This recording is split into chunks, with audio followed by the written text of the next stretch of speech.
Hello and welcome to the Our Metroidvania podcast. This is Cauldrath from the Our Metroidvania subreddit and Discord. Hi, this is Master. I'm also from there. Hi, I'm Atcero, and I'm the local Daedric worshiper. And today, we're going to be playing Daggerfall Unity while talking about procedurally generated either dungeons, world, quests, etc., maps, and then I believe signposting. I can see your app data folder on screen. What? Oh, yeah. Oh no. Oh no. Oh no, we know your name is Olivia. Olivia! Oh no. Totally have never said my real name before in my own streams. Oh no. Alright, Olivia. Ah yes, take this super hella common name. Do I get to make the livid joke? Or is it Cauldrath's turn? Oh god. Go for it. No thanks. No. Here, what class should I be? I gave you the opportunity. Obviously Stealth Archer. I know. No, don't do that. Why are you late, Kind King? Be an acrobat. Boy Livy. Oh yeah, I have a friend right now who's doing a bit, and right now his name is Boy Livia. So he has a picture of me wearing a hat because I can look like a little boy if I want to. It's a terrible, terrible joke, but he is going to fucking town on it. That's a disturbing power. It is hilarious. One time when I was moving TVs for our local convention, I got called a little white boy stealing TVs, so the hotel literally thought I was stealing TVs, so that was nice.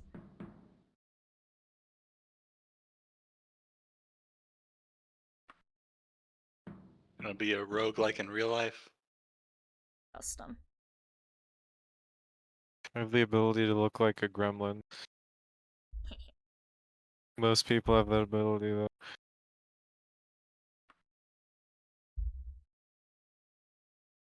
I'm just gonna be running through this quick. I'm not gonna...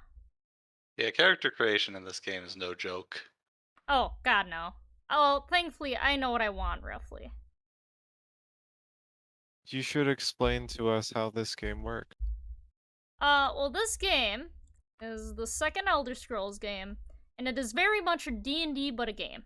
That is the first two Elder Scrolls, even the third one, kind of, really focused on trying to make it seem like D&D. Like, everything is on a dice roll. Like, you got Orcish and stuff, you got Nymph, you got all this shit. I should do Longblade. You can be skilled at being a harpy. No. I think that's speaking with harpies. Hmm. It's really weird. This I game want is to weird. speak with harpies. Why wouldn't you? Are they racist or something? No, they attack you at every turn and try to kill you. I mean, this is a fantasy setting. Those are generally extremely racist. Yeah. Especially those elves. Fucking Elves are the most racist. Bro, elves fucking suck in this game. I'm gonna change that to running. There we go. Elder Scrolls in general, from what I've seen, is pretty terrible elves.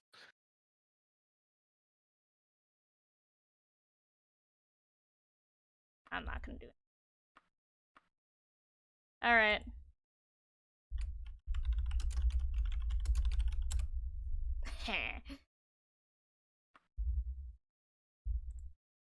Oh.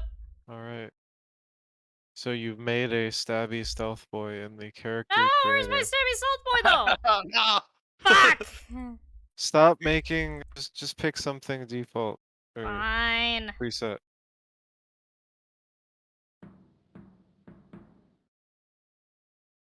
So you were joking about her just like dying and never reaching a quest. She just like gets stuck in the character creation and never makes it out. You did essentially kill that custom character that you made, so... Yeah. Name thyself. Alright. Oh, shit. Oh, look at that strength! So yeah, this is, like I said, very much based on D&D. So, like, look at my strength. Oh! That's a strong boy right there. I don't think I've ever had high persuasion like this before in my fucking life in Daggerfall. I feel like as they released more games, they got further and further from stat-based systems. Yes, they 100% did. Because it used to be, it used to very much be, you know, dice roll. Everything was a literal dice roll. And now it is not. I think Morrowind was the last one that had to hit chance. So you could just miss your attacks, which was extremely irritating. Yeah. Alright, we're skipping the intro. Sorry. Not sorry. This is okay.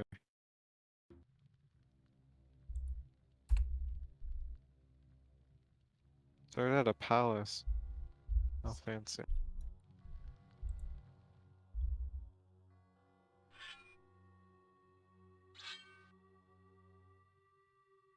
Yeah, there you go. You look amazing. Thank you.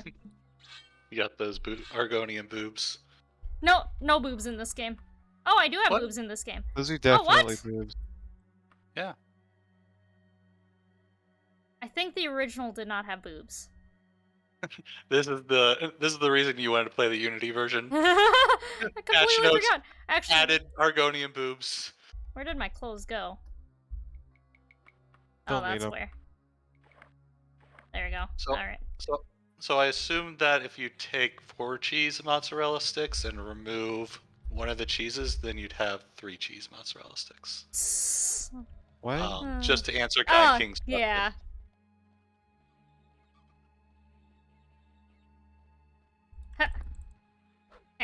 Nice. Yeah, so this game is procedurally generated for most of the dungeons, and everything outside, well, even the main quests can be, like, where, oh wait, it's not. Even, like, where you need to go some days. Or, for the main quest, where you need to go, it can be procedurally generated.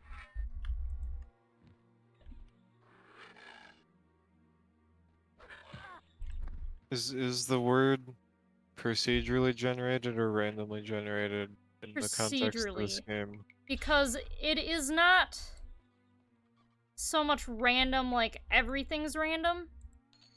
It's just more like it has a basis it has to go off of, and it goes from that.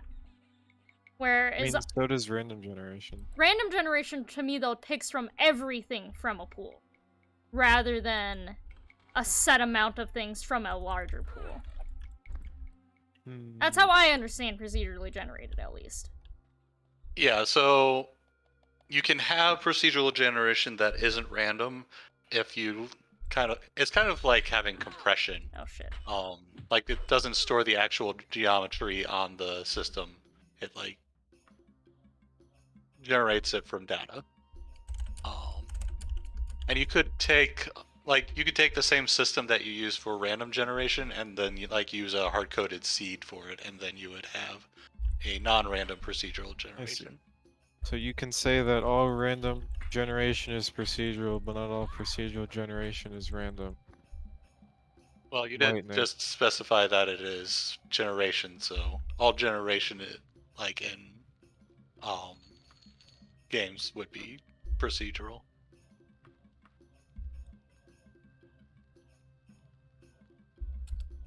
But okay, yeah, I guess the way you were phrasing that would be pretty accurate anyway, for practical purposes. You're not classy enough for a helmet. No, it's because I'm a heavy boy, so I need the heavy shit. And I'm just too used to this heavy iron plate armor. No way am I putting on this flimsy little bracer. bitch leather. Yeah. Honestly. So this first dungeon is set. Oh, you're a fucking archer right now. Okay. You're usually not an archer. I could just leave right now, technically. Maybe it's just that... Get out of here. Stop screaming. Maybe you just don't know how to, like, tie on the leather or whatever. Assuming there's a strap. I mean, well, there'd be okay. No, there would be a strap for just some random There are enemies. bracers, but there wouldn't be if you had like a gauntlet or something.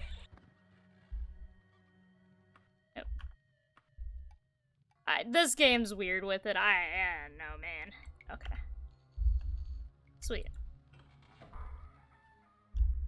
gonna sit next to this dead rat for 7 hours. Yeah, I'm just gonna get out of here. I know where the exit is. Thank you, Screaming Skeleton. Yeah, it's like, I'm almost dead. Let me just sit here for a few hours and I'll be fine. Pretty much. I love that. Oh, wait, I don't have that. I Alright, do I'm just not gonna love leave. that. I think it's a boring mechanic. Alright. See, now I can walk in this world, but it is roughly the size of Great Britain, so I'm not gonna get very far in here. You should walk. I cannot walk anywhere. Actually, I don't even know where I'm supposed to go right now. So there's not a very good signposting right now. Oh yeah. Yeah, like so where- usually what I do is this. Yep. Yeah, Privateer's Hold. That's always where you start. So I can do this. Let's go to Eastwick. But yeah, there's like no signposting at the beginning. I think it might have been, wrong map. It has stuff, but I don't. I think I have to go to the main city, actually, or something.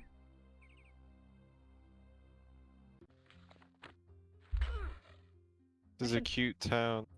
It is. I should not have my sword, though. I should go shopping. Switch to Luigi's Mansion? This isn't a Metroidvania yet, ew. No, it isn't. Yeah.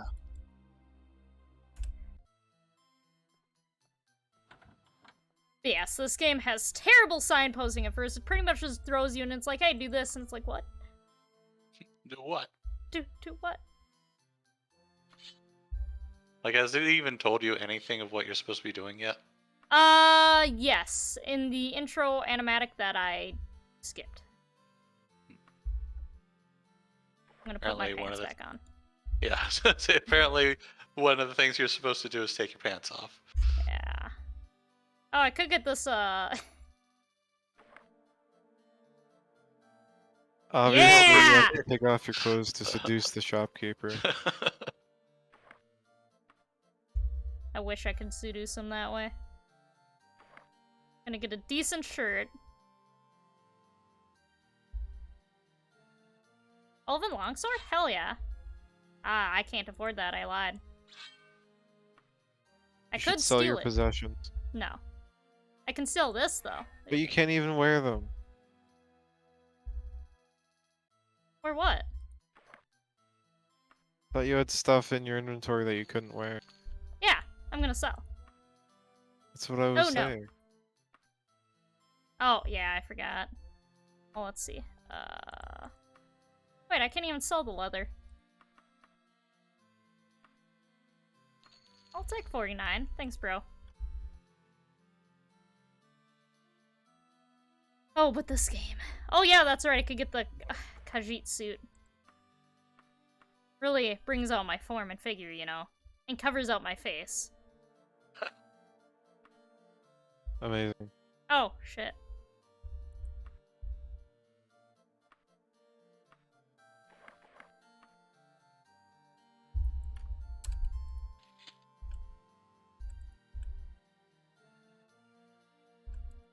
I thought I could equip those.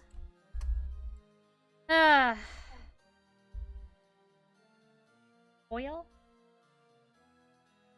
So it even has bad signposting in the inventory. Yes, terrible. Oh man, I could have gotten the black shirt. You could argue that the signposting that should have been in the game is instead in the game's manual. I think And with it older is. games, the expectation is that you read the manual. Yeah, which doesn't exist now. Which, I'm glad. Oh, I love this shirt. It's too expensive though. me sad.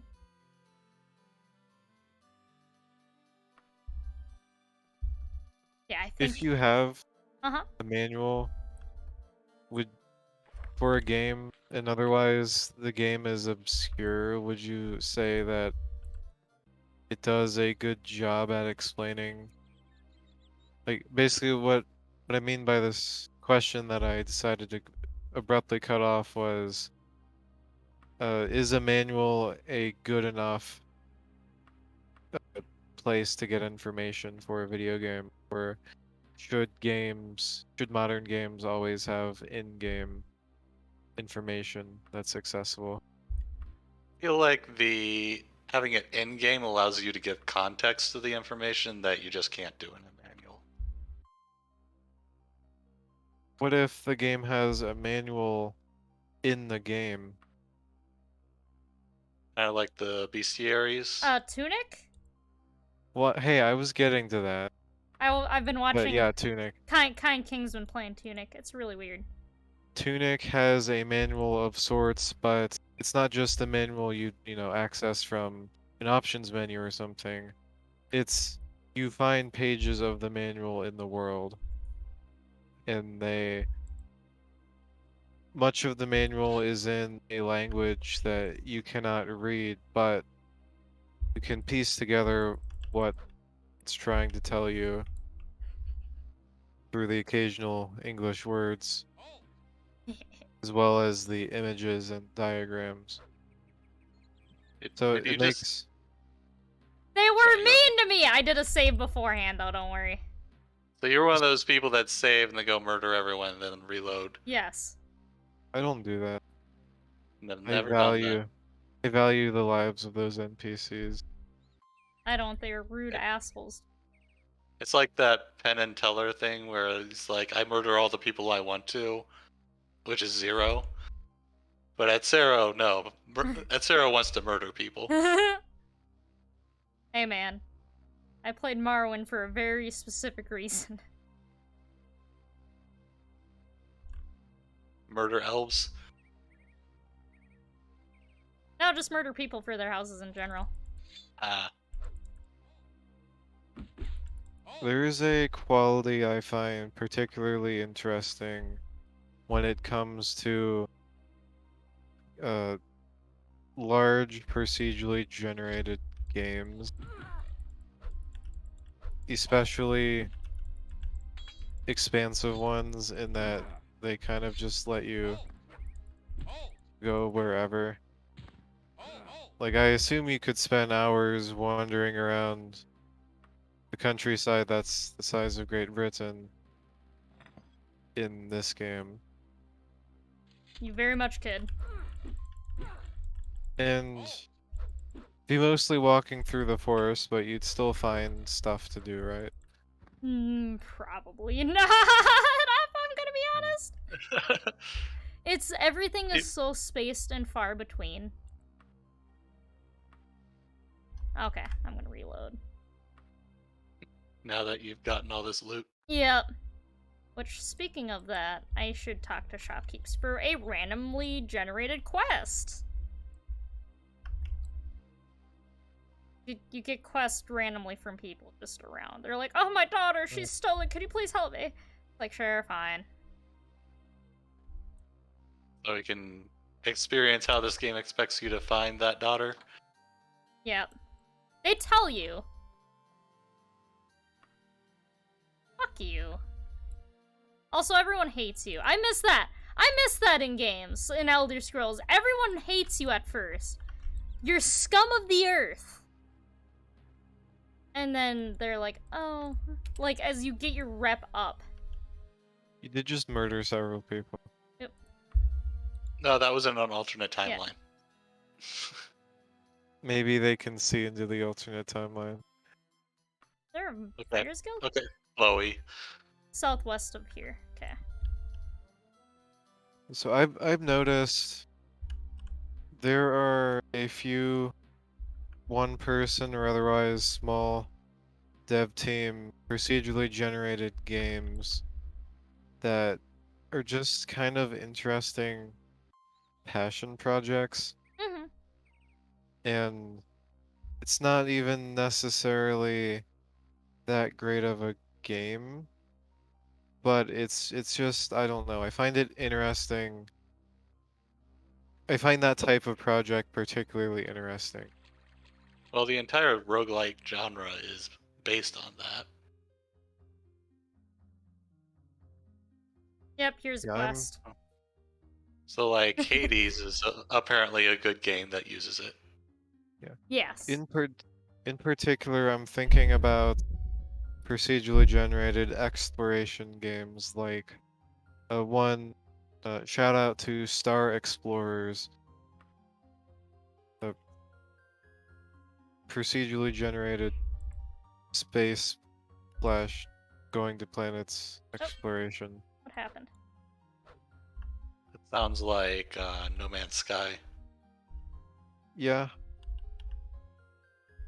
perhaps you could say that. I have not played No Man's Sky. So I believe that's another one that falls into the category of non-random procedural generation. Like, there's no way that they could store that like the size of their universe on your disk. So they procedurally generate it, even if it's like not using random like aspects. Yeah. I mean, I imagine that a system is generated when you first warp to it, but I believe after that it's just information stored on a server somewhere. It's not like it would need to store the entire universe on your hard drive. Right. Like, it takes the information of like where you are and then generates the planet from that. Yeah, I guess for how it generates using the seed. Yeah. So it would use the same seed for everyone going to the same planet. Sure. So it isn't random, but Well, the I'm I'm not particularly knowledgeable about the game, but I do believe it has some sort of persistence if people were to go to the same system. I know at launch there was controversy about the game claimed to be essentially multiplayer, but people were able to find and go to the same system, and yet they couldn't actually see or interact with each other. But since then, I believe that's been changed. I'd be interested to know if it has full-on accessible multiplayer now. well, I've heard that it's gotten significantly better. So I don't like people are saying it's an actual good game now. So I expect most of the edges have been filed off. Don't worry, if I go to the tags, it will tell me. The multiplayer tag is right below the single player tag. There's both multiplayer and single player.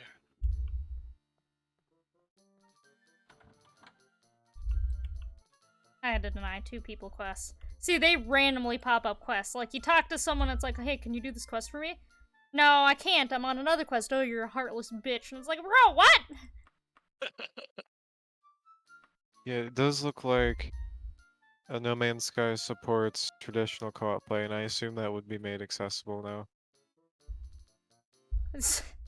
Look at this bullshit.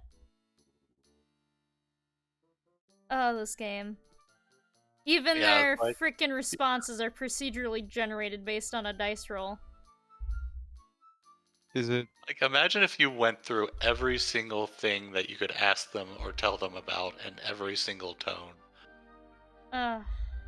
You would just be there forever.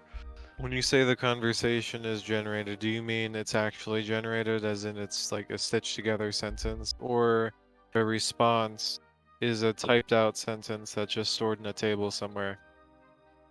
I'm pretty sure it's typed out on a table.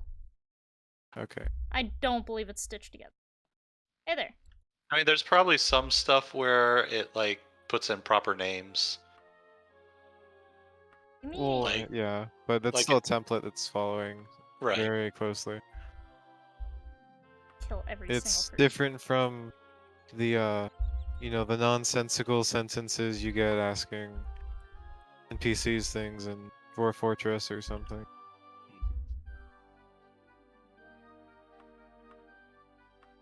Like, there is definitely a lot Hearts of room for us Southwest. to get better at procedural generation. Like, I think a lot of the problems people have with procedural generation is just that it's not that good. Like, some people say that you can't make a Metroidvania with procedural generation. And I think a Robot Named Fight kind of says you can, even if it's not that great at it. Oh, I hate climb I mode. think it does a fine job.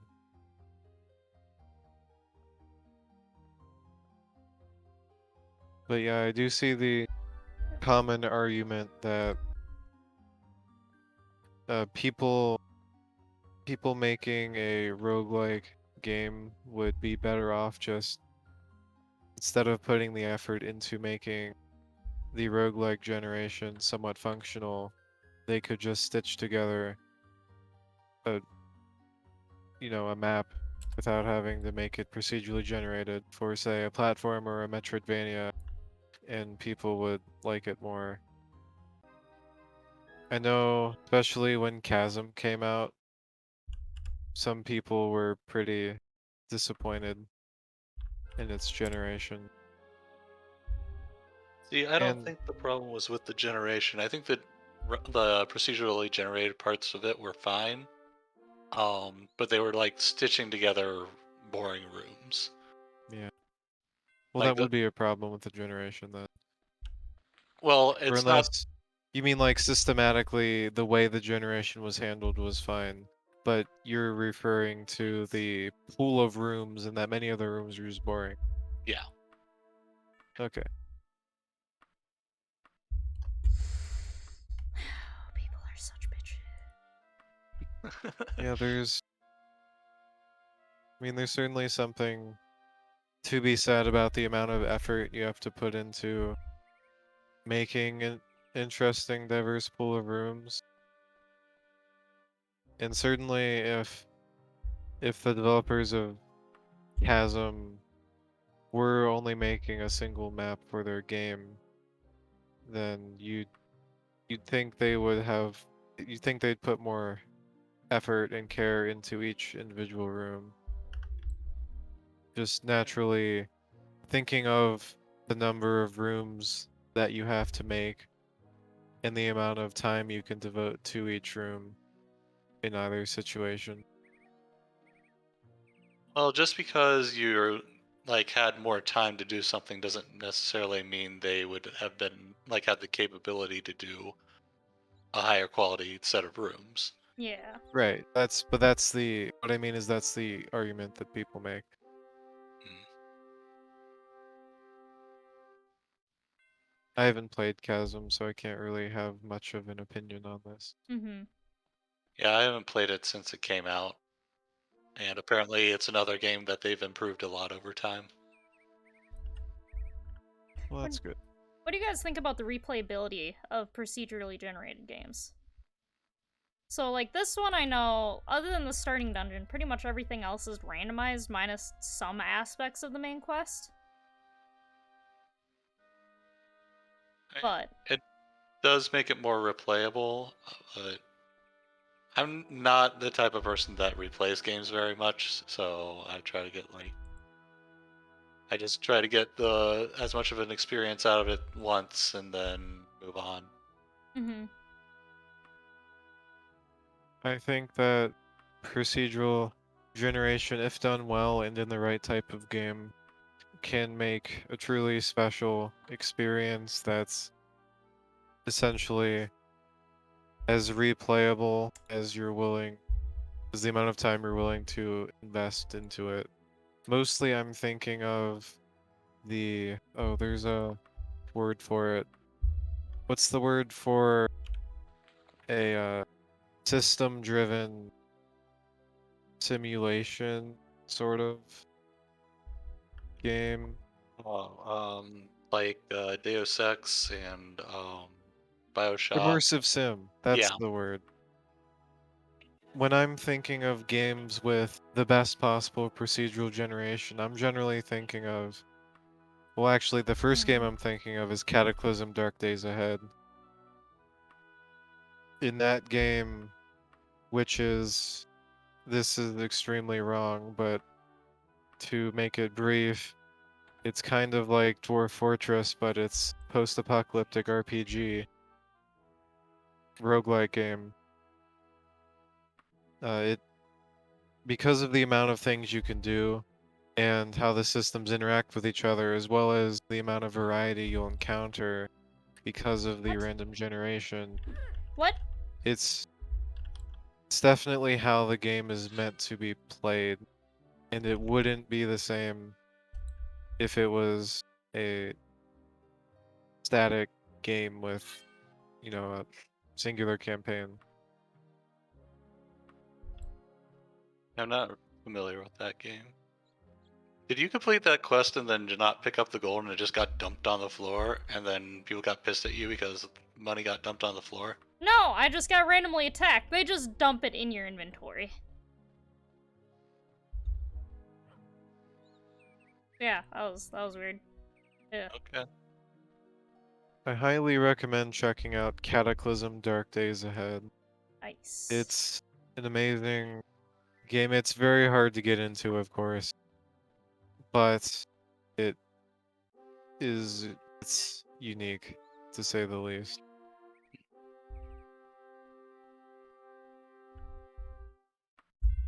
I do think games of that nature are the ones that benefit the most, by far, from procedural generation, as opposed to a game like this, where later Elder Scrolls games have shown that it doesn't need the procedural generation of the areas. I haven't played Daggerfall. I'm assuming there's only so much variety to be found, only so much to do within these randomly generated places. Yeah, they all become kind of the same after a while, sadly. But Oh, this does have the coolest map in the game.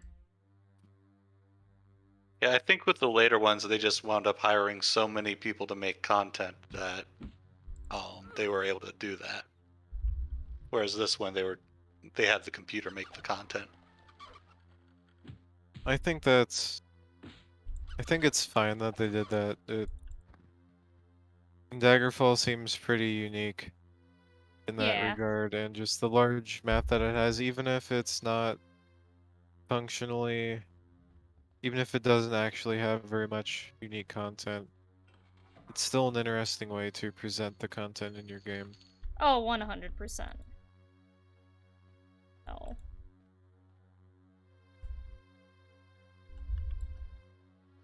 Yeah, I think that a lot of the problem with procedural generation, which Daggerfall does do, is that they use it to create space instead of fill space.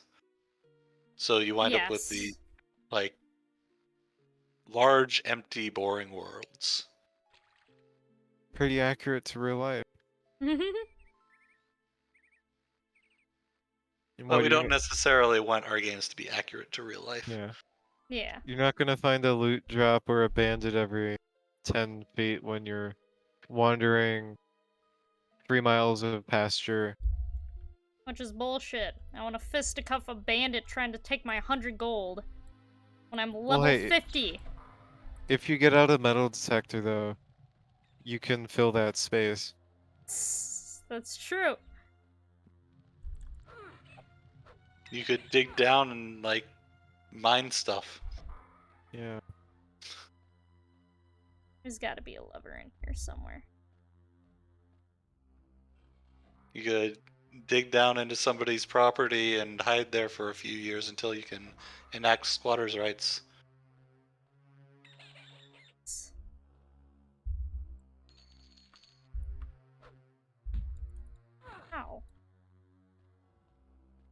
I like how you just found like a third of what you got from that quest just lying around in a room. I know, and I don't know where the lever is. There's usually a lever. A lever. Lever. Oh, I'm not doing this freaking dungeon. Yeah, okay, I bet you pay your parking at the parking meter. A what? I don't even use a parking meter, pleb. We don't have those here. Do it the times. Jeez. They don't have cities in the in where she's from. So. You already pretty much fucking said. You pretty much already doxed me, man.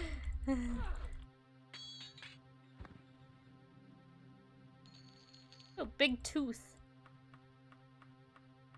Oh, and Greaves, nice. Oh, I do not have. I need shoes.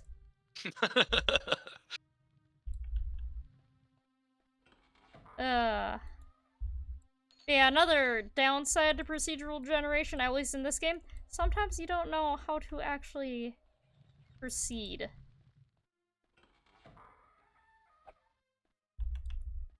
And these ones looks like they're just the same. Interesting. That's not fun.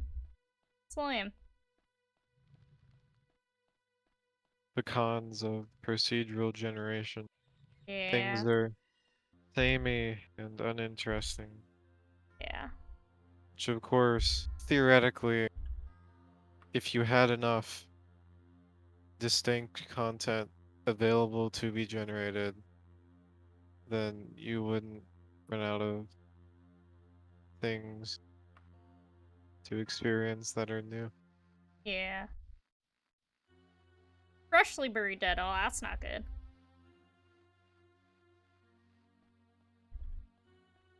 But this did save a lot of space on the cartridge. Or the ROM, I guess, in this case. But yeah, like one of the other things is like, with the current batch of procedural generation things is that they generally have very bad signposting. Yes, and this one has terrible signposting. What is signposting, Cauldrath? Can you explain that? So it's where you put things in your world that kind of indicate where to go. So like literal signs are good for signposting. Like one of the things that I've liked in a lot of newer Metroidvanias is that they'll put something right outside of the save room, so you know that if you go that direction, there's a save. So you don't just wander around everywhere and then just happen to not run into the save room. Mm-hmm. I think that all 2D games should have some sort of signposting of that nature unless they don't as some explicit design choice. Or if it's something that doesn't make sense for the game to have.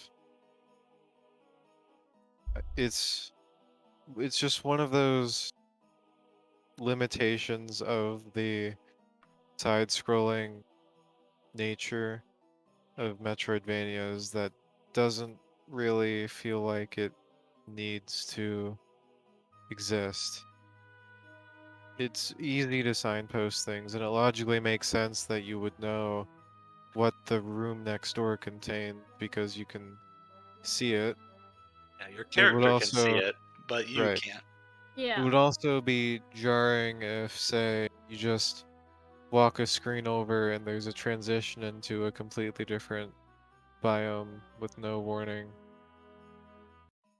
So having, even if it was still a one-screen transition, you could still have some sort of transition near the room exit. Yeah, like have some Visually. tiles from the other biome in the like room next to that biome. Mm-hmm. Don't do the Castlevania thing where it's just a door and then it's suddenly a completely different area with a different tile set, basically. Hey! They usually have a door, and then they have A transition! a transition room, and then they have the new biome. You mean an empty hallway that doesn't have tiles relating to either biome? Correct. So much better. I think I just summoned the guards. I'm in pickpocket mode.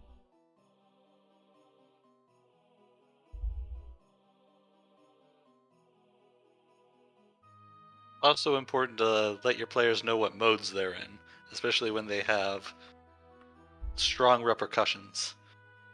Oh yeah. Yeah. Oh no, I accidentally stabbed this man when I meant to uh, initiate a conversation. That exact thing happened to me in Dragon's Dogma, because I was playing Genshin Impact at the same time, and they have the talk Oh and the fuck. attack buttons exactly opposite.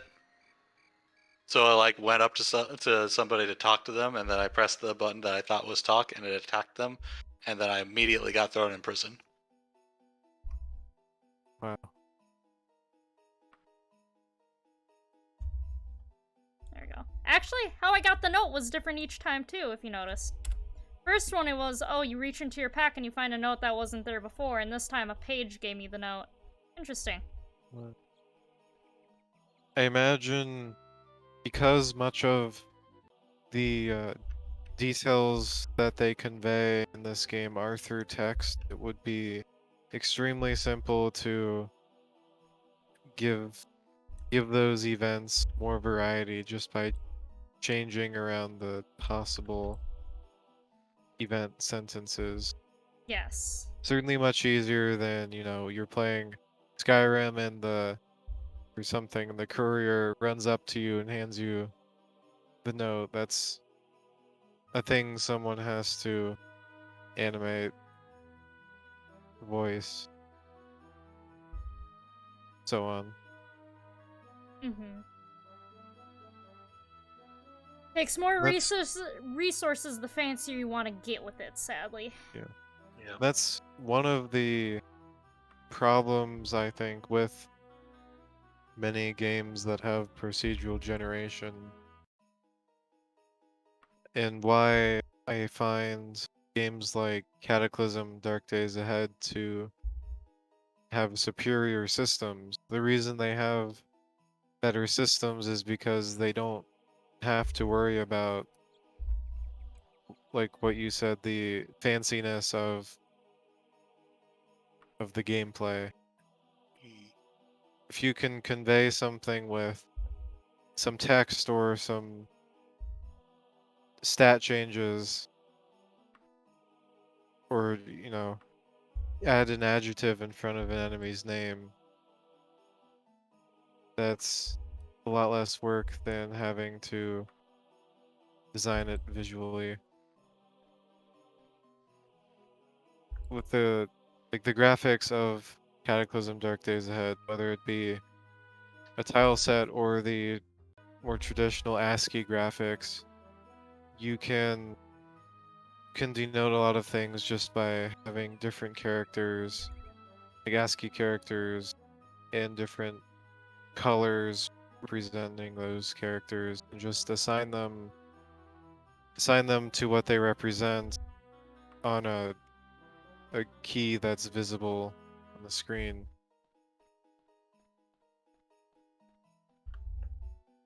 Much less work than actually designing a model, animating it, so on. Until we get good at procedurally generating models. Yeah. This Actually, sentence. actually, with all these character creation endings or like implementations, you could probably just like randomize all the sliders and then make new characters that way. Which they probably do in like Skyrim. The low ghostly moan shivers by. Mm-hmm. I think they did not like full on random, but people have put out like sliders for Elden Ring characters too. So I think they probably do a certain set amount of procedural generation for those characters, and they're like, close enough. They tweak it a bit. I assume Elden Ring also has for character creation, attributes that you can't change with the in-game sliders, but you would be able to change within a config file. Maybe Elden Ring doesn't actually do that. I know that's something that some games have. But now Yes. that I think about it, I'm not sure if Dark Souls does that at all. Oh. So I guess it wouldn't make sense for Elden Ring to do it if Dark Souls didn't do it.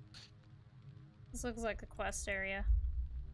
Except it's hard to tell since it's procedurally generated. If this is Oblivion, I'd be like, yeah, quest, but not that's since it's not. It's not good signposting because I don't know.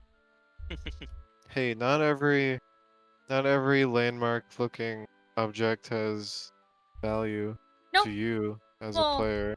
it could be cut content too, and well, in later games, it would be cut content. Games that have like set paths.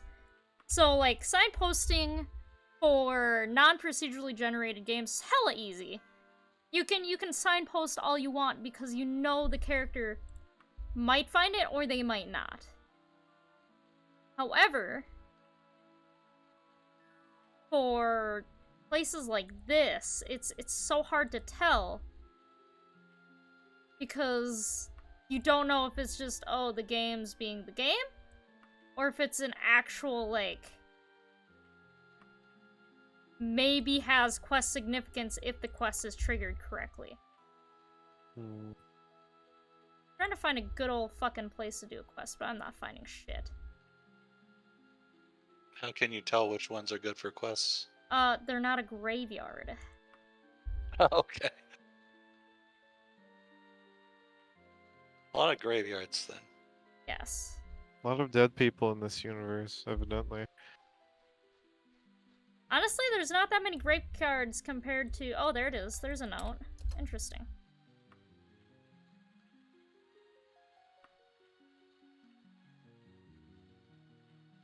And they just keep giving you notes.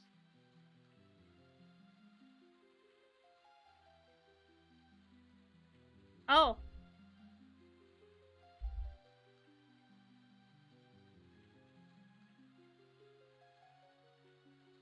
Yeah, You know, this is for a stream. I don't care if you think I'm a traitor. Suck my dick.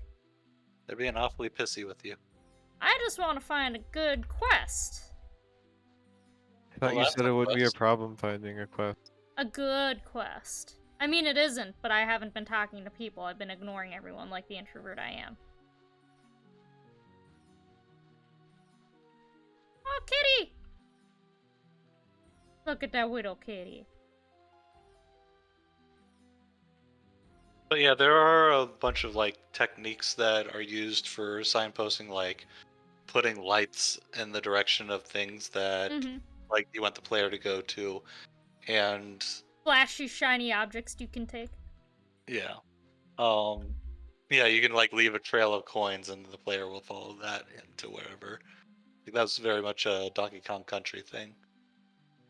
I find the coin trail interesting because it's an extremely obvious signpost, and the players are aware of what they're doing as they follow it, and yet because they're picking up shiny things, they're usually I find it's still exciting to follow the coin trail because you also know, well, this is such an explicitly signposted event that's now happening that I'm following what could possibly be at the end of the trail. Yeah, usually the players want to follow whatever the developer's intention is because that way they get to the content. Well, people don't always follow signposting, even if they notice it, at least from what I gather. Yeah, some people are contrary, like me, where they like, oh, it looks like the developer wants me to go that way, so I need to go every other direction but there. See, you do that, but if you saw a random coin trail, would you not follow the coin trail? I would eventually follow the coin trail, but I'd try to go everywhere else first. I do too, honestly. Coin trails can be misleading. Yes, they can direct you to the main path, but at the same time, well, it's like, oh shit, if this is the main path, then what else are they hiding? If it was just on a single screen, going to like a corner of the screen. Like if I'm playing a regular like linear action game, then I would follow the coin trail because I know that there's not really anything else for me to do. Hmm.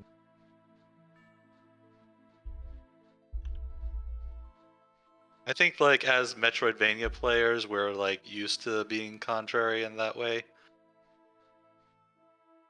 But I'd like agree. most people don't like being lost. Yeah. Plenty of people, at least me, this is me just making another general statement, and I apologize. But I've seen people, especially on the subreddit, complain about being lost in their Metroidvanias. That's the And point! That's the genre! Well, I think that's people being like mixing up being stuck and being lost. Being lost in a Metroidvania, good. Being stuck in a Metroidvania, bad. And like lost means that you don't really know where you are, but you still have possibilities in front of you. Being stuck means you don't know where you're supposed to be going and you've exhausted everything. That's fair.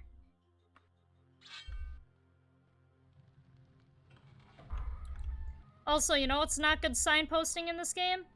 The actual dungeons. Oh shit. Oh shit. I died. So are the dungeons guaranteed to be traversable? Like They should be, yes. they should be, but are they? I Like think so. Cause yeah, there's look at also this. I was spawned way over there, and this is the dungeon. It just looks like a mound. And it's supposed to be a castle, by the way. but there's also like a thing about you need to be able to trust the game. Yes. Um and if a game like has things that aren't always possible, then that trust gets broken and then even if something is possible, you'll be more likely to just assume that it isn't if you run into any resistance. yeah, that's a good point. Yeah, Procedural generation has to be consistent. you can fuck up dungeons where you make them non-transversable. You can do that in this game. I've done it multiple times. Okay. So yeah, Damn it's a game you can't trust. It's the same in Oblivion though, Oh. because there's certain quests that if you do wrong and if you saved wrong, you can't do that quest. You're done. It's the famous one in my opinion is the Thieves Guild one. Which it's kind of easy to mess up for the final quest. And if you mess it up and save, you're done. Yep. So I remember that I did that quest, but I don't remember anything of it. Yeah. Oh, jeez, that's a lot of people. I went the wrong way. There are many subtle ways to signpost, which really that goes into psychology and even things, like art design visually, subtly conveying where the player's eyes move throughout the scene. Yeah, a lot of them are only applicable in 3D though. Well, Yeah. what do you mean by that exactly? So like in 2D there's like only so many directions you can go and like you, the camera is like always going in the same direction, so you can't really like you don't really draw the player's eye in a direction because they're always pointed the same way. Okay. Like you can pull it to like certain parts of the screen, but you aren't like aiming it. That's true. Though you still do both, so I'm not sure. Eh. They're two different concepts.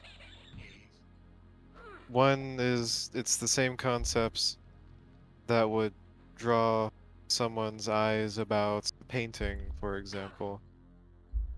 and that's not something that the average game designer might be thinking about, but I think it's something that's applicable to some degree. Yeah. One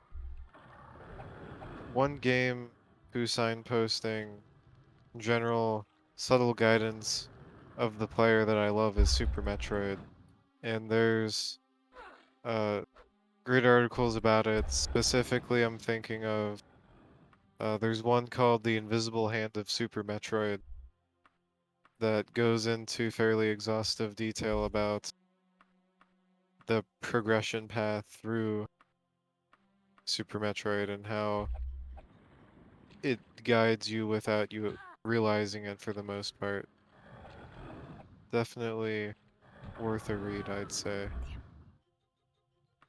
Far too long for me to really summarize here, unfortunately.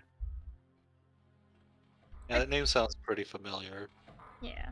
And I do feel like the mark of a good Metroidvania is to be able to guide the player without forcing them to go down it. Mm. And I don't know, I don't feel like there's a lot of good Metroidvanias that do that. Like Super Metroid, I would say Symphony of the Night and Aria do it pretty well. Well, Super Metroid does force you down some paths, though. But it's very few times. And Yeah, especially early in the game. yeah. I mean, it's not like a particularly non-linear game when compared to other Metroidvanias. Super Metroid? Yeah. Eh. I More mean, obviously it's about exploration and probably more non-linear than a Castlevania game, but I never felt so, honestly. Yeah. Well, maybe it's because the hand's invisible. exactly, it is.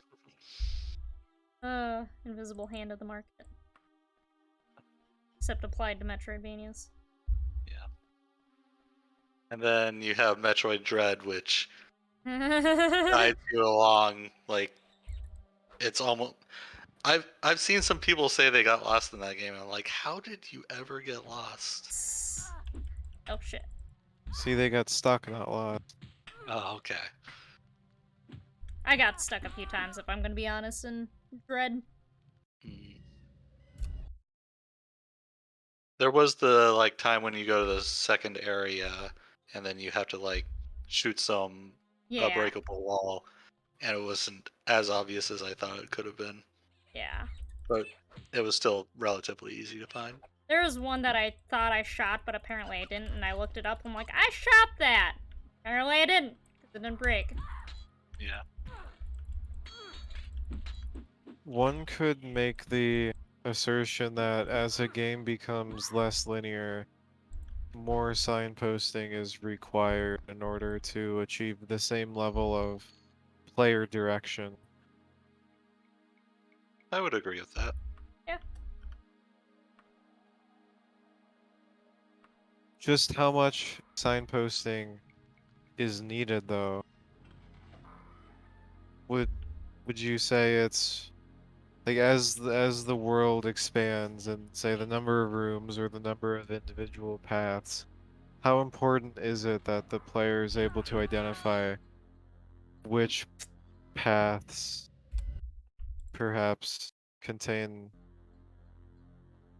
what they need? I think it's pretty important. Like, we have a certain friend who made a game. And he had very subtle signposting for hidden areas. I don't know if you noticed that, Cauldrath? I don't think I even found any hidden areas. Oh. He hatched the walls differently. It's very subtle, and unless you were really, like, looking for it or trying to pay attention, you wouldn't notice it. But me being trained to see, oh no, that wall's different, and I tried it with many walls, it was the case. That was his form of signposting. Mm. And I think if you establish a certain set way of signposting, like different hatching for pixel art, let's say, for a Metroidvania, or even just like slightly discolored blocks, like I know some other games do. You don't even need to communicate that. You could put it in the tutorial area and make it something that people will most likely hit. Obviously, not everyone will, but most likely. I think that's good enough for signposting. As long as you hold that for the rest of the game. And you don't, like, try to change the rules up in the middle of the game. You know, in terms of exploration and finding secret rooms, it is common to just have every secret room or most secret rooms be identifiable through the exact same way. Just at a glance, you can say, oh, that wall looks different because all of these secret walls look that way. Mm-hmm. But I'm not the biggest. I don't know if I just said that. I'm not the biggest fan of that. I don't think you did say it technically. I can show. Yeah. Like, That's well, fair. Milana generally doesn't do that. You just have to hit everything. Please. Yeah, there's something to be said that the other end of the spectrum is just everything looks exactly the same. Nothing is obvious, and you have to tediously check everything if you want to find all the secrets. Yeah. Though I would counter that with, is it the kind of game where you're expected to find every secret? I will bring up Tunic with this example, or for an example. Tunic has the way you find secret things is generally through perspective shenanigans. Mm-hmm. You walk behind an object, and it turns out there's a tunnel there leading somewhere else that you cannot actually see on the screen. And it does this a lot, and it does this in some clever ways in some situations. However, it's in order to find every secret, you would basically have to just walk up against the edge of every screen, every wall in the game that you can't directly see to make sure there isn't some sort of tunnel there. Mm-hmm. But I don't think the game expects you to find every one of those. Certainly there's a lot of pretty useless items you can find, even if it's a chest you can clearly see and look for a way to get to. But sometimes chests are pretty obscured, and I don't think you'd know they were there without stumbling across the passage first. Yeah, I think the best way to do it is like you can see the chest, but you don't know how to get to it, so you have to like figure out how. Yeah, would you agree though if the tunnels could be very large and cross several screens worth of terrain to the point where you're more of checking a portion of the biome instead of just checking a screen for how to reach a chest? That could get very tedious, it sounds. Yeah. Like if you saw like a breadcrumb of like rooms like that you didn't see an obvious way to get to, and then you could like follow that back, then that probably could be acceptable. Or good. I see. I'd agree. I think that the people often have different expectations for how much content they're meant to find, you could say, in terms of Mm-hmm. secrets.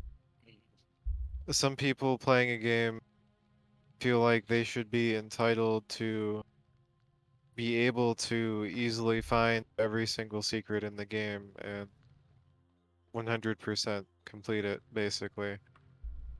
Yeah, I think that's going back to like difficulty selection. Like I think I've mentioned at some point before that there's difficulty selections for combat But I feel like there should also be difficulty selections for exploration. So you could have like easy mode be all the breakable walls are like obvious, and then normal mode is like all of them have like some sort of indicator, whether it's like the wall looking subtly different or like surrounding objects kind of like drawing your attention to it.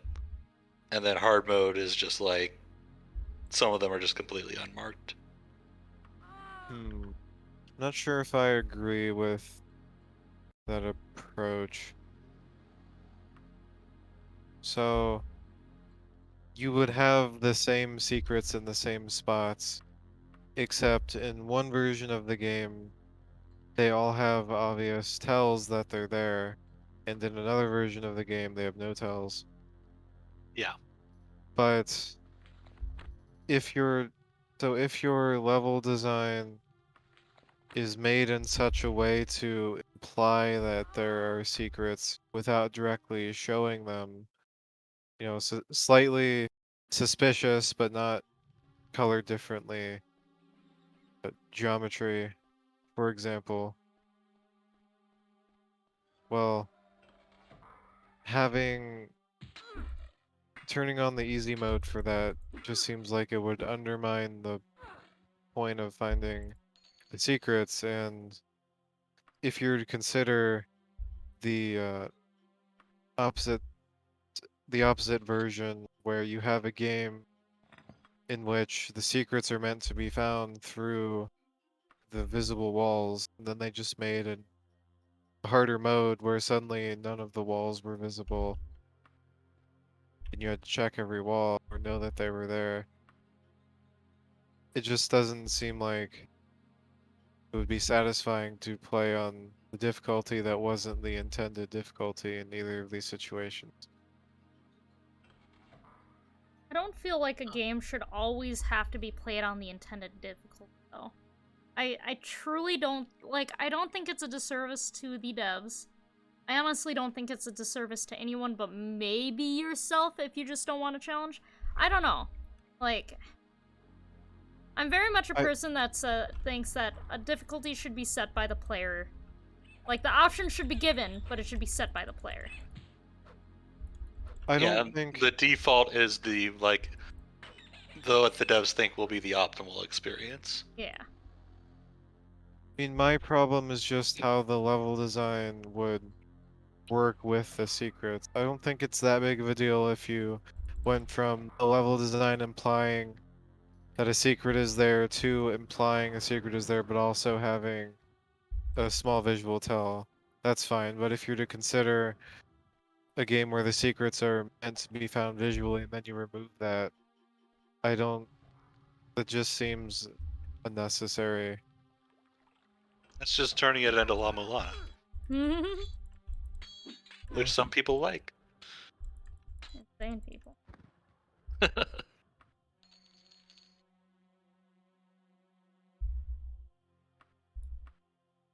definitely value how a game is intended to be played, possibly more than the average person. And I think it's important that if you are to accurately judge a game, you should play it the most intended way. In that case, you would choose the normal mode. Yeah. I mean, can I judge Circle of the or Curse of the Moon then, since I played it on the higher difficulty? So if you played it on the higher difficulty and you thought, "Oh man, this game's too hard," then you would be judging it inappropriately. Right. If I play a game on hard mode and it's slightly tedious at times or seems a little too hard perhaps, I would consider this to be a difference in expectations between me and the game developer, but I would consciously not factor that into my review of the game. because I chose the hard mode. Of course it was hard. So one thing that you should make sure you do is if you allow difficulty selection, allow the players to change it during the game. Yes. And don't Yeah. penalize them. Like a lot of the games are like beat the entire game on hard, and it should.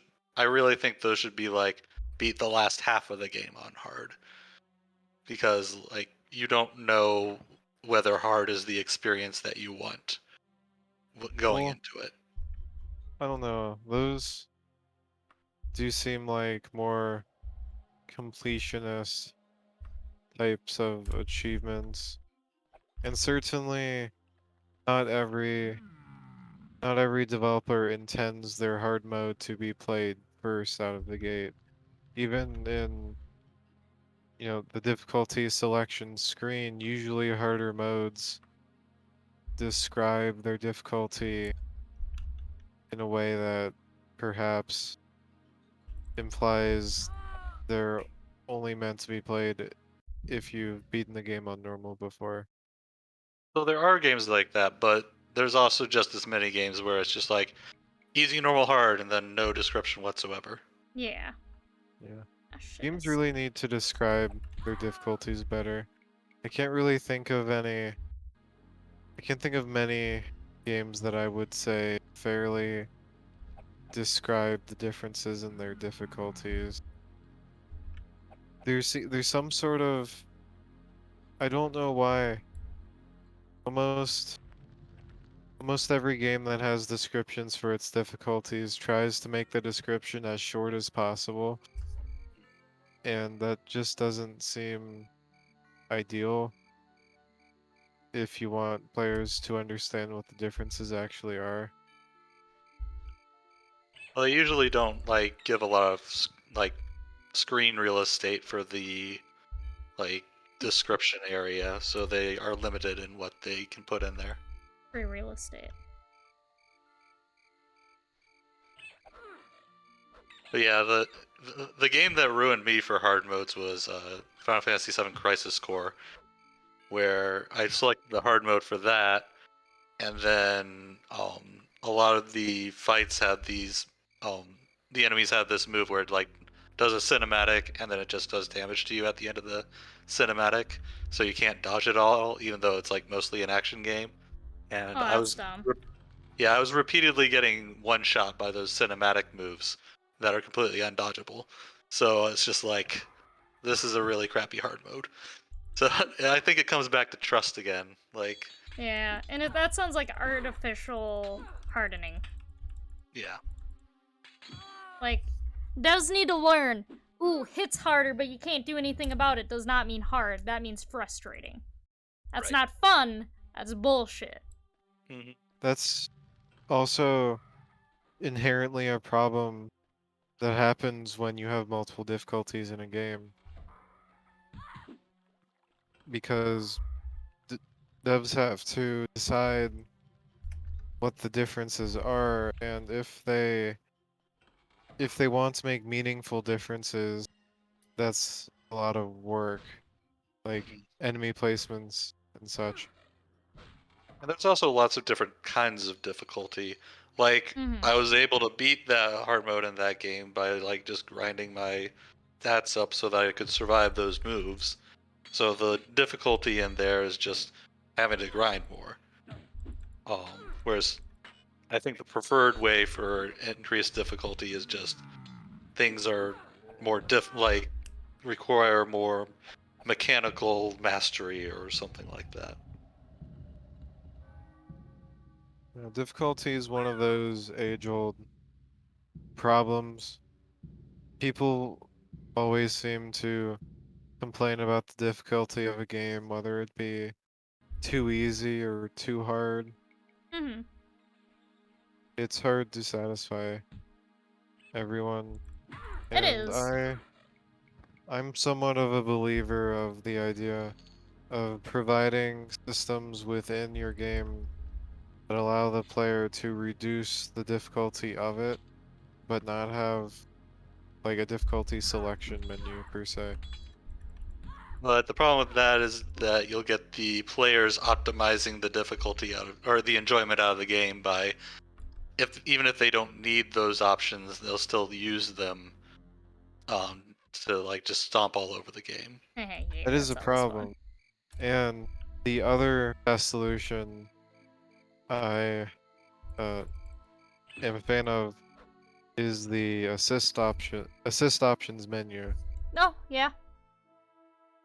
Generally, I think having one base difficulty that you design your game around is going to, I think it's going to provide the best experience and the most well thought out mechanics and, I guess, balancing.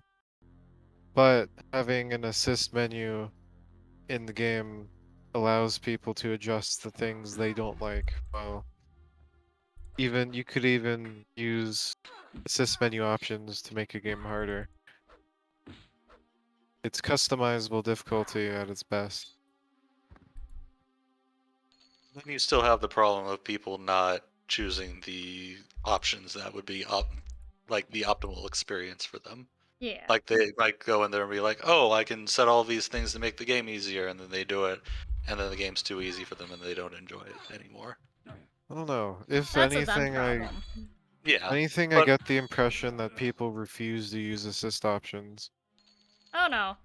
more than abusing every single assist option and then wondering why the game was easy. I mean, turning on, like, even just the word assist, I can see how how it would turn off certain types of people from wanting to use it. Stubborn people who don't want to feel like they're making the game trivial for them to beat. yeah, like I'm the type of person that won't go in and like switch to easy mode or turn on assist options, but I am the type of person that will use summons and like whatever like I think the most effective weapons are or whatever to make the game easier.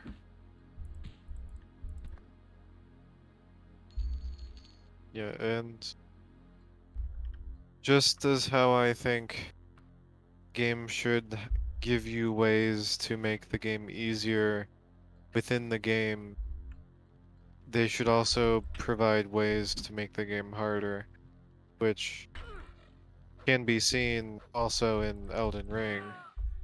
You can always, of course, gimp yourself with some subpar weapons. You can choose not to Going use naked? summons. You can do that as well. Let me There are fight also your... things like rings that make enemies more aggressive, that type of thing. Yeah. You can throttle your CPU and make all the enemies invisible.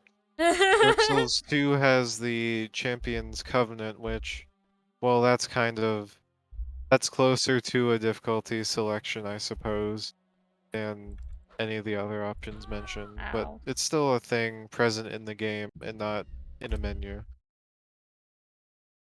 Yeah, you could contend that that game has an easy mode because the easy mode is not choosing that covenant.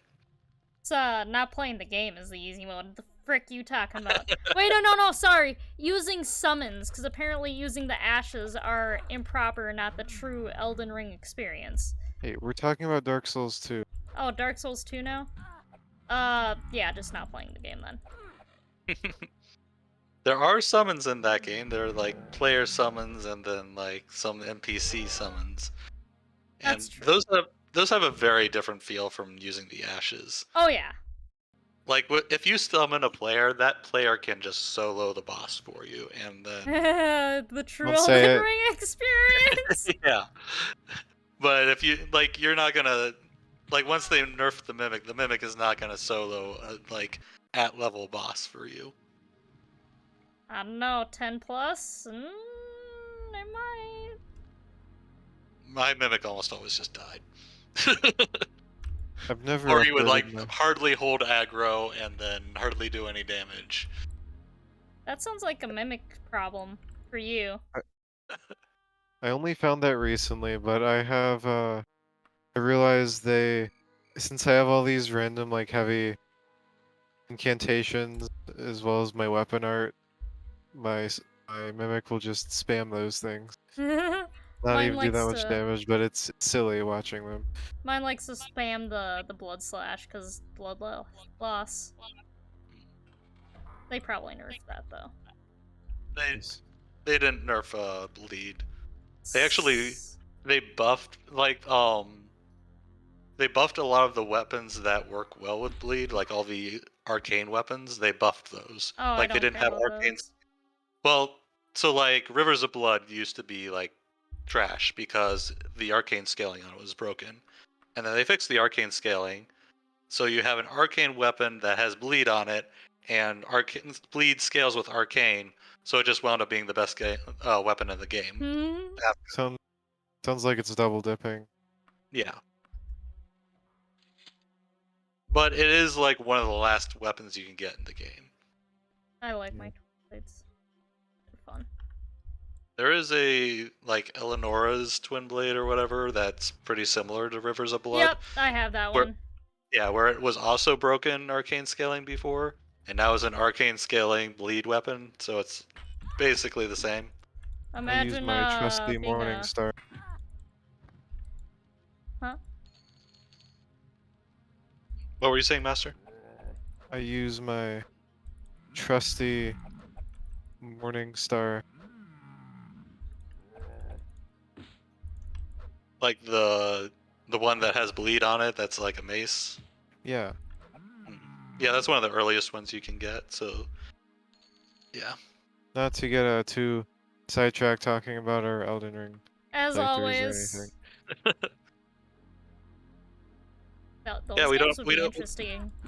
If we they were don't have to bring procedural. up we don't have to bring up Dark Souls every single episode now because we can bring up Elden Ring. Exactly. And also, Bloodborne had Chalice dungeons, which were procedurally generated. Oh, they did have Yeah. some. Okay. So yeah, they just had like preset set of rooms, and they stitched them together, pretty similar to how Chasm did it. And then they'd have like a randomly chosen boss at the end and all that. And there was like random loot, like the gems or whatever, that you could only get in the Chalice dungeons. Ow. They also have some amount of seeding that is done, but you can. I believe there's a way to choose the seed that you play. Yeah, I remember there was Actually, some seed that yes, the somebody Come had. Dungeon. Oh my Right. god! Yeah. Go ahead and tell the story of the Cum Dungeon. Well, it's a dungeon that it's very easy to farm for large amounts of blood echoes, and the seed just happens to be spelled. It has the word "cum" in it.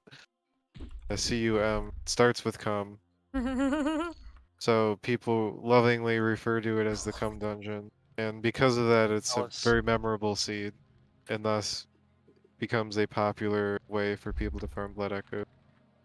Yeah, like I think there's like a trap in there, and some monster like spawns inside of the trap, and it just gets killed by it. So you just immediately get a ton of blood echoes as soon as you go in, without I've having to never, fight anything. I've never been to the Cum Dungeon. I haven't either, but I hadn't heard about it until fairly recently, and I'd already Bloodborne was actually my first platinum. Unfortunately, I never finished Bloodborne on the PS4, and I really don't want to hook up my old PS4 to play Bloodborne at 30 FPS. So I'd rather them, port Bloodborne one of these days. But it's not happening. How many times are they gonna port Dark Souls? As many times as Skyrim, hopefully. I'm not. I don't enjoy the fact that they made Dark Souls Remastered its own title on Steam instead of just updating the original. But you get 50% off if you had the original. Costs a lot more. It's not compatible with the mods that already existed. All it really did was 60 FPS, slightly better lighting and upgraded effects, and fixes that should have been in the original release because they were broken and people immediately made mods to fix them. Yep. Oh, nope, time to pay full price. Yeah, when they put that out, it's like I can just wait for a Steam sale, and those are going to be like 50% minimum. There's no point in me buying this now. Especially since I don't really have any intention of playing it again. See if I died or not. Nope, I'm fine.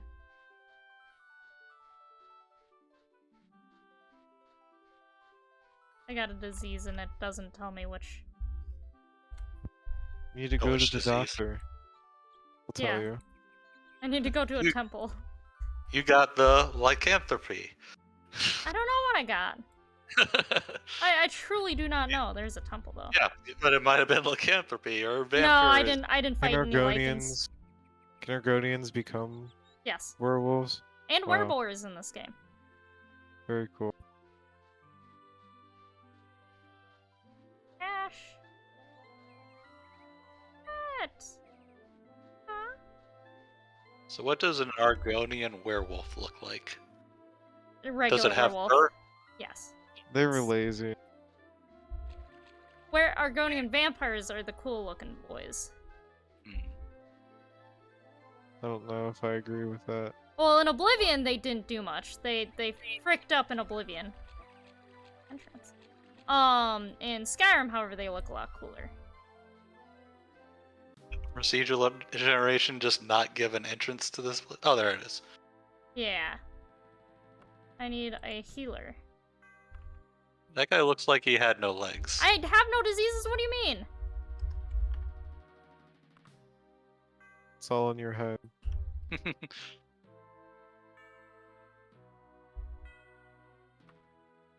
You're a hypochondriac. I don't even know how to check what I have.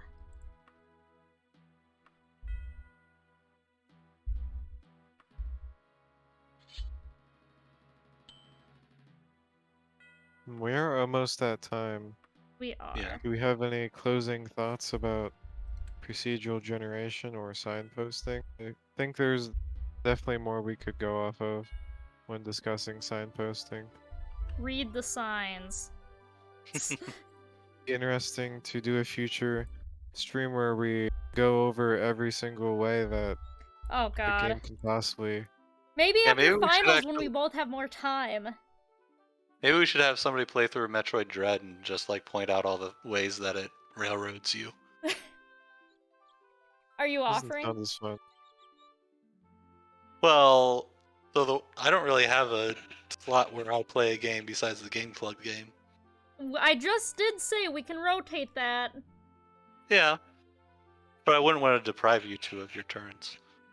That's bro. It's fine. I'm perfectly happy to forfeit my turn. I forgot how fun climbing mode is in this game though. Coming up with games to play is stressful. So this was Breath of the Wild before Breath of the Wild. Oh yeah. Yeah, it even uses stamina. Why are Huh. you just climbing up random people's houses? Because I can. Ow. Hmm. You can't stop her. Hey, you can't stop me. Apparently, you take fall damage for not very far. No, this game was more realistic than a lot of the games, honestly, at first.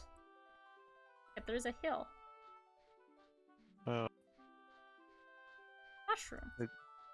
Does look like it's time. I suppose we should sign off. Yep. Have a good night. Have a nice night, Hey. everyone. Thanks for listening / watching / whatever, however you like to consume this content. Consume the content.